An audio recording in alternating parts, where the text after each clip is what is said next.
This is SelfWork, and I'm Dr. Margaret Rutherford. At SelfWork, we'll discuss psychological and emotional issues common in today's world and what to do about them. I'm Dr. Margaret, and SelfWork is a podcast dedicated to you taking just a few minutes today for your own self-work. Welcome back to SelfWork.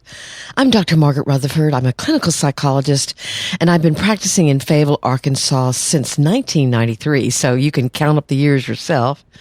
I started a podcast almost 3 years ago now in order to reach out perhaps to those of you who already are in therapy or are interested in psychological and emotional issues, or to those of you who may have just been diagnosed with depression or anxiety or bipolar disorder or something that you need to have more information about. But I'm also reaching out a hand to those of you who might really not consider going to a therapist, but are just curious enough about what a psychologist might have to say that you're going to listen in. So welcome. Today's podcast is going to feature your emails, and the topics are incredibly diverse. Everything from whether or not a therapist can be bad, to recognizing a depression pattern, to loneliness, to loving someone with borderline personality disorder. I've got a few of them lined up. You're asking really great questions, and I thank you for that. And I have a big announcement today. We're in the process of setting up a web page for you to use to actually pre-order my new book that's coming out November the 1st, entitled Perfectly Hidden Depression. Now, those of you who've been listening for a while know that I don't sell things on this podcast, but this book is near and dear to my heart. I've spent the last 5 years writing it. I never thought I'd write a book.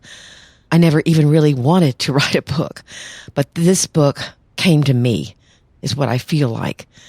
And so I'll give you that information in just a minute. But let's go on now to your emails. And again, if you're new, welcome to SelfWork. Or if you're not, I'm so glad you're listening.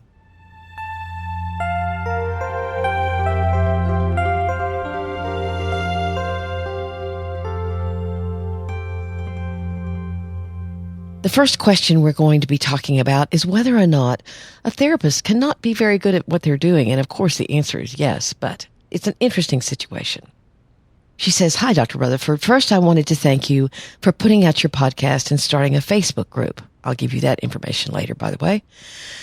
"I think getting the word out about mental health and therapy is so important. Your insight has been eye-opening and was part of some things in my life all happening at once that encouraged me to finally seek therapy for myself. My parents divorced a few years ago and my mother remarried. That marriage was very unhealthy, and after it ended, my parents reconciled and are getting married again. This process was really difficult for our family, and we decided to go to family therapy. Everyone else in my family really connected with the therapist and thought she was wonderful. While the experience was beneficial for me, I found it hard to connect with her and sometimes question her approach. A brief example being her tendency to essentially ignore someone if they were crying, other than stopping and waiting for them to collect themselves. I can see how stopping everything for many minutes while someone cries could take up too much time, but I felt that at some point I didn't know if this was typical, and I did end up feeling a little bit of shame around not liking her when everyone else took to her immediately. I am now in individual therapy and am having a much better experience. I really feel heard, and while he isn't too hard on me, he does push back when I need it. This experience is making me wonder if my previous therapist was quote-unquote bad and was using methods that she shouldn't, or if her approach simply didn't work for me. So my question is, are there bad therapists, or just therapists whose approach doesn't work for you? And if they're a bad therapist, how do you know if you're seeing one? Thank you." I liked this email because, one, she brings up family therapy, which not a lot of people know about, but at times entire families go into therapy. The therapist's job is a little different with family therapy because you want every member to feel understood. And of course, if you're doing individual therapy, you're only hearing the perspective of one person. But my particular approach, even with individuals, is to try to understand how the individual might look even in the family context and give them some feedback about that. But again, here's my answer to her email. Yes, of course, there are bad therapists, or therapists whose own issues cloud their work, aren't very well trained, have lost their own sense of purpose. There could be many reasons. I don't know why the family therapist didn't check on the crying. There's some context where I might be able to see that moving on from it without giving the crying too much attention could be warranted. However, not in all situations. Perhaps more solution-focused therapists might not be as in tune with emotions. Maybe she noticed the tears but thought they might be manipulative. Maybe she's personally uncomfortable with painful emotion. I don't really know. It sounds like although the therapy was beneficial, it wasn't your cup of tea. And of course, that's all right. I'm glad it didn't stop you from seeking other treatment and that treatment is going well. It certainly sounds as if there's been a lot of chaos happening, and I hope that things settle down. Good luck to you. I realize in reading my answer, I didn't answer her final question, which is, how do you know if you have a bad therapist? The only way I really know how to make a generic comment about that is if you're not reaching the goals you want to reach. For example, if you wanted to learn more about how to handle your bipolar disorder in the present, and your therapist is focusing on the past and not telling you why, then maybe she or he isn't doing the kind of therapy you need. Other therapists don't talk about the past at all and really focus on the present. So you want to know what your own personal goals are and talk with the therapist about that and make sure that the two of you are a good fit. Now, obviously, if the therapist talks about themselves all the time and the session seems like it's more about them than you, that's a huge red flag. The other thing that I've pointed out in other episodes is that part of therapy is a business relationship. Now, obviously, the vast majority of it is not, but sometimes therapists don't have good business practices. They don't bill you regularly. They don't keep accurate hours, or they start late. You never quite know how long the session is going to be. All of that adds a lot of confusion to the therapeutic process. So you want to make sure they handle things well and confidentially, and that the business aspect or financial aspect of the therapy is very clear to you. Okay, here's one on perfectly hidden depression. I've just started listening to your podcasts and wanted to say thank you for your expertise. I'm learning so much. I also wanted to ask for some tips. I definitely deal with perfectly hidden depression. I'm especially good at this during the week at work, constantly smiling, looking at everyone else, working extremely hard and attempting to be perfect. When the weekend comes, I'm exhausted. I often spend most of my weekend on the couch or in bed. My partner is a chef, which means he works late nights and weekends. I find myself incredibly lonely a lot of the time, and in my weekends spiral into a deep depression. I try to plan social outings with friends to distract me, but also need my alone time to recharge. The problem is when I have too much alone time, I get really depressed. Do you have any tips for taking back my weekends? What can I do so that I don't spiral into this deep depression?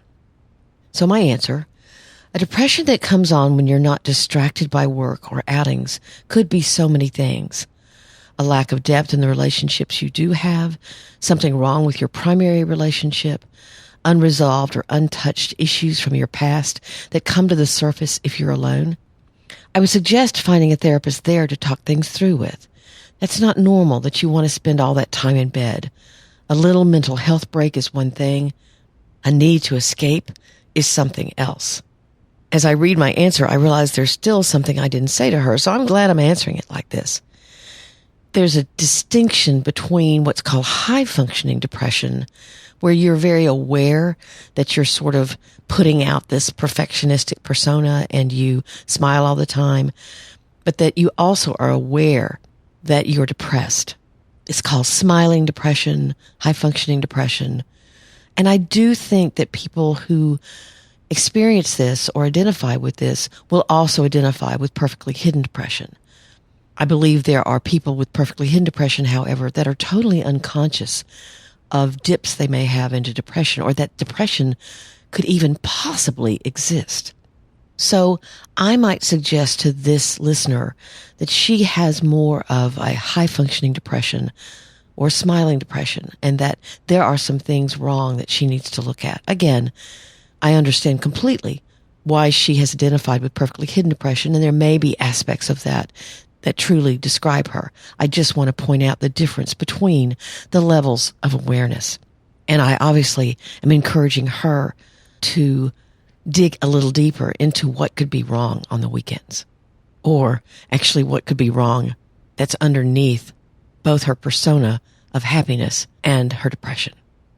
Here's another email about a relationship that seems to be really ending, and the writer doesn't know what to do. Hi, Dr. Margaret. I'm in a dying relationship where we don't spend time together anymore, just as you described in your podcast. I'm not sure which podcast she's talking about. After I had chemotherapy in 2016, we grew apart and were never able to get back to a satisfying relationship for either of us. To put it plainly, I feel that the time is long past for us to part ways. But because of my age, and she tells me she's in her mid-50s, and cancer, I feel like I have nowhere to go. In short, I'm afraid of striking out on my own and having to live financially somewhere far below what I've become used to. How do I get past my fears and learn to embrace life again? I've lived a very full life of adventure and experiences, but now I'm wasting away in depression and shame. Wow, that sounds terrible. I write her back, thanks so much for being a listener. It sounds to me as if you need some support to work through your fear. I found this book in a quick search. I think it would be helpful to read how others contemplated this move. The book is named Gray Divorce Stories, Getting Divorced. Gray divorce being a divorce when you're more mature, or up in years, as they say. Also, getting support from a therapist could be very helpful. Family and even friends will have their own agenda and likely not be able to be objective. You're right to realize that your life will change. You have to assess the damage that's being done to your heart and mind now, and then decide what you can tolerate the best. Would there be a way to stay married, but find happiness with other friends more? Or go back to work? There's the cancer risk as well. Have you fully grieved that? Are you in remission? A therapist can help you sort out what's rational fear and what's irrational fear. There is an emotional cost to your misery, and your misery comes across loud and strong. But it is also a strong reality that, especially even in today's world, that in a non-dual career couple, a woman's income and financial status goes down substantially. So that's important to think about. There's also another book, both these books I'll put in the show notes. There's another book called Too Good to Leave, Too Bad to Stay. I don't know the author, but it's helped a lot of my own patients make this very difficult choice. Good luck to you.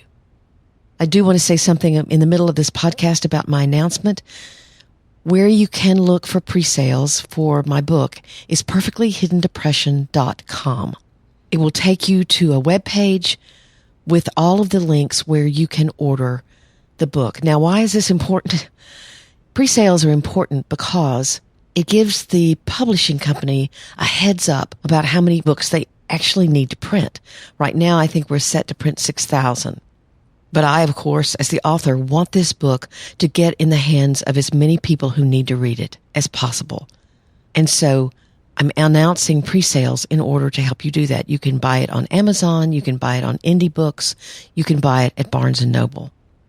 I think the cost of the paperback is $16.95, and the ebook is, I think the ebook is available, and it's for sale for $13.95. So again, I would so appreciate it if you consider a pre-sale. If you order the book now, it will come out November the 1st, and you will be sent a copy ASAP. But it will go down as a sale on November the 1st. So if you want to consider it again, it's perfectlyhiddendepression.com. In the book, I not only talk about the characteristics and things I've talked about on the podcast, but I go through over 60 reflections that are going to help you investigate and discover what made your perfectionism begin, how to change it. We go through the 5 steps of change very carefully. And I also share many of my own stories and many of both my patient stories anonymously and the people I interviewed for the book. So once again, it's perfectlyhiddendepression.com. Let's get to another email. Hi, Dr. Rutherford. I just started listening to your podcast a couple of days ago, and I'm really enjoying it. I'm currently taking medication for depression and anxiety, social anxiety in particular. I also see a counselor at my university and have been in counseling for about 1.5 years now. I know that my counselor has good intentions, but I feel like I've hit a wall and that I'm not progressing in therapy at all. I'm not sure if it's because of me or her, but I'm just losing hope that therapy will work for me. I'm getting better at reaching out for help, but so often my friends and family's answers are, go to therapy. And I believe that therapy works for other people, but I just feel it's not working for me. What can I do to get back on track and get out of this slump I'm in? This is similar to the first question. So here's my answer. It may be that the fit between you and your counselor isn't a good one, and before you throw in the therapy towel, you should try someone else. My own approach is very hands-on with frequent assignments to do and journaling. If you are doing everything that she asks you to do, which of course, if you're not, then perhaps why you're not getting anything out of it has something to do more with your own struggles. But if you are doing everything she asks you to do, then maybe again, it's not a great fit. I'd also recommend that you tell your therapist this and ask if she agrees with you or not. If not, then ask her to tell you from her perspective what gains you've made. If she agrees with you, either the two of you can talk about what needs to happen now and how you're going to assess future gains, or ask for a referral. It's more than fine to end a relationship with a therapist if therapy isn't helping. I'd certainly recommend being assertive so that you start to travel in the direction you need, and good luck to you. This is an email about shame. I definitely believe I have perfectly hidden depression, and I'm looking forward to your book. I was listening to podcast 85 today and could really relate to the woman's email regarding promiscuous behavior. I definitely believe my promiscuous behavior when I was young was due to wanting acceptance. I've also always believed I need to be perfect and please everyone. I went through therapy when I was in my mid-20s and became a much stronger person. I found that I had worth. But as I'm older, I'm better, but I still deal at times with not doing anything wrong so that I'll not be judged. Panic attacks seems to be how these issues show up, along with not putting myself out there. How do I forgive myself? The guilt over bad choices I've made while trying to do what I thought I was supposed to do, and today just screwing up, is very difficult to work through. Is there a podcast available on that? And then I get back to her. It took me quite a while to get back with her because I was busy with book stuff. But here's my answer. Letting go of shame is a choice. It takes practice. It takes realizing that we all make mistakes, and it is those imperfections that cause us to be able to have empathy for others. Of course, we women learned, you and I are similar in age, that we could get attention sexually. And frankly, there wasn't a lot out there that was being promoted as ways for young girls to be professionally successful. Again, remember, this listener is around my age. So many of us flirted and had sex and got attention and felt empowered. And of course, got badly hurt in the process and may have hurt others. I've tried to model being open about my own flaws. I was very nervous at first. Would people laugh and say, so what are you doing being a therapist and trying to help others when you got ongoing problems yourself? But that's not what has happened at all. In fact, quite the opposite. I would only hope that you would have a similar experience. But you can't do away with the feelings of risk. And shame, it's not good for much unless it leads to a change in behavior. And it did.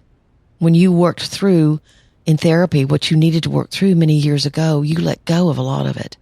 But it sounds like as you're getting older, you have more regrets. Let yourself feel about those, but show yourself the same compassion that you would show others.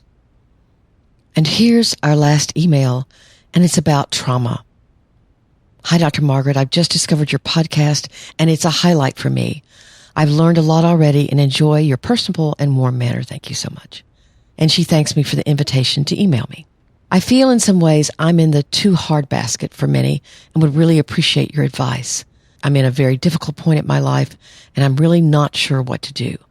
My life has been challenging. I'll keep things short, but in summary, I've had a physically and sexually abusive and neglectful childhood, both at home and in my school life, suffering physical trauma without medical care, amongst other things. I married and with my first child had a terrible birth trauma. Several weeks later, I was hit head-on in a car accident. Both of these were near-death experiences. I suffered from dark depression and despair for a long time, struggling with work and relationships. I still struggle with my mental health, but have received little, if any, therapy or support. My marriage broke up, which was very difficult. At middle age, I decided to begin a new life for myself with high hopes. I got a job and started graduate school and put my all into it. 6 months later, here I am. The doctor is saying I've had a major stress response in which my brain has gone into a hypervigilant state with extreme anxiety. She suggested I start Zoloft. That has helped and calmed me a little, but I'm still very uptight and overloaded. I've had responses like this before, mainly with my work, but this is the worst it's been. I feel I was triggered by the work and the study, linked to previous traumas possibly. I've seen a counselor once, but am feeling quite hopeless about my life. I feel as though he thinks I'm strange, and it's all too much to deal with me. Maybe I'm imagining it. I know I'm very sensitive. I appreciate your opinion on the best way forward for me. I'm wondering if I can heal from any of this and begin again, or at all, or if this is just how my life is going to be. What should I do?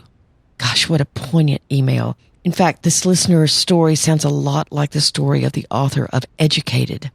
Her name is Tara Westover, and she's written a book about growing up with a family who loved her, but had extremely rigid, conservative, even primitive in some ways views of childcare and of what you teach your children and how you take care of them and protect them.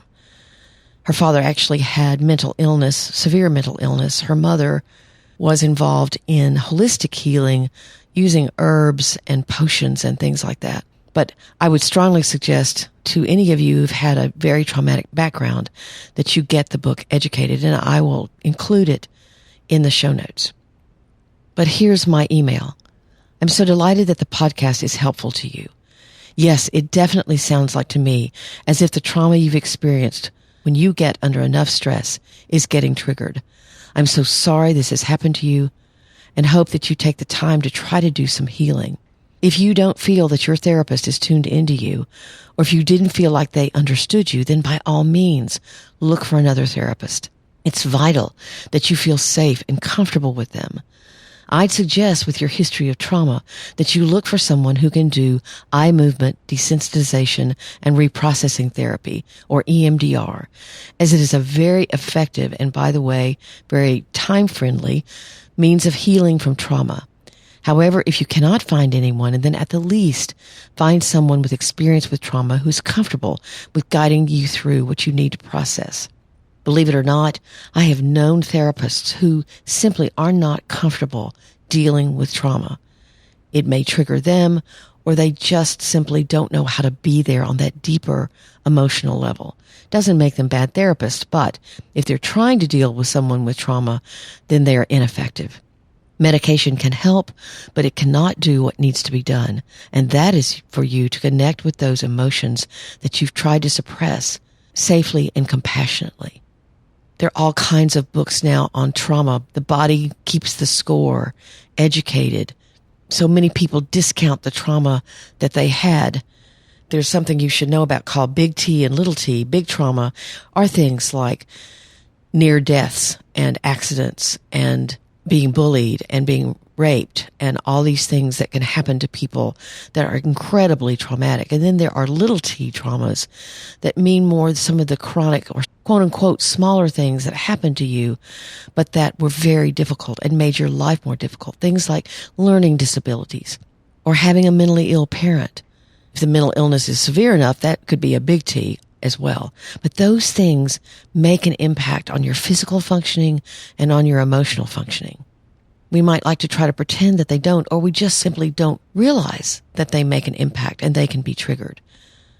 I worked with a man a couple of years ago who actually had a very tough job. That job took a lot of courage, and yet there were times when his anger would explode and he didn't understand why. It usually would happen at home with his wife. He'd had a parent who had terrible obsessive compulsive disorder and would go through everything he did with this scrutiny that was excessive and was demanding and was very uncaring. It was his way of showing caring, which is what my patient remembered. But the effect on my patient as a child had been terrible. It was not until this man that my patient realized, oh, what must that young boy have felt like, that he could realize that when he felt like his wife was criticizing him, he blew up. Making those connections can be so important.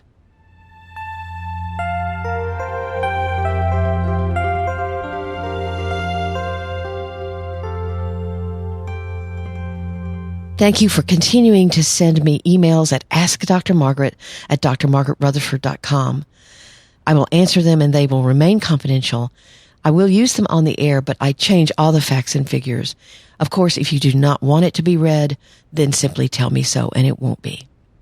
I've also appreciated the ratings and reviews that people have left this month, especially the written reviews. Those are the ways that when someone gets on iTunes and they quote unquote stumble across SelfWork, they can read what you have to say and know what perhaps this particular podcast has to offer. So thank you for all those. You can subscribe at drmargaretrutherford.com, which more of you are doing, and you'll only get a weekly newsletter, which gives you the podcast for the week and a weekly blog post that perhaps would be helpful to you as well.